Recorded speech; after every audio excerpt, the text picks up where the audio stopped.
Icyo utari uzi ni uko ushobora gupininga mesaje y'umuntu, tuvuge nka sheri wawe yakohereje mesaje, ushaka kuzayimutunguza nka nyuma y'igihe kirekire.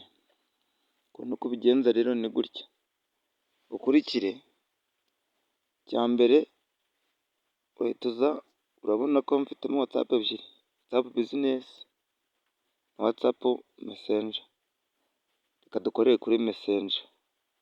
Ukoraho gutya ugategereza abantu bakaza, ugahita ushakamo umuntu ukwandikiye.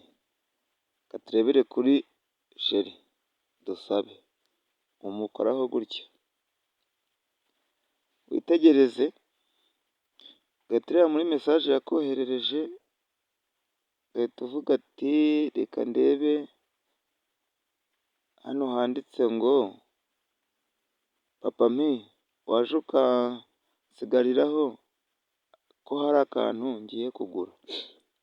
Mwayitegereje, ugahita ugira gute, ugahita uyikoraho, ntuyisome, wayisoma utanayisoma ariko icyo uhita ukora ujyaho ukagira gutya,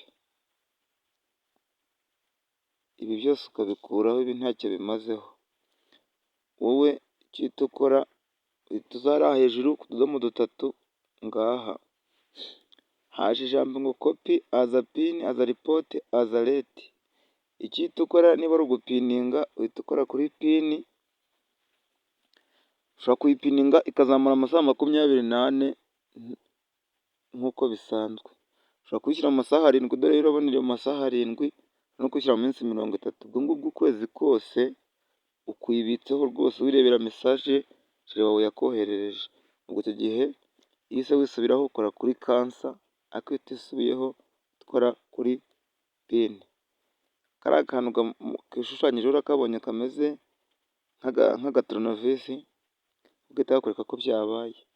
Ubwo icyo gihe urahita ubona ko rino jambo ryanditse hano ngo papa mpi waje ukansigariraho ko hari akantu ngiye kugura. Reba kari na hariya hejuru, wabyitegereje. Hanyuma rero ubwo nk'uko ubibonye,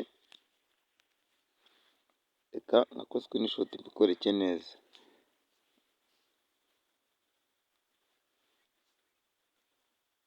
Hanyuma icyo nabashishikariza ni ugukomeza mugakora kuri sabusikarayiba, kuri Horuzi Niyi TV, hari n'ibindi byinshi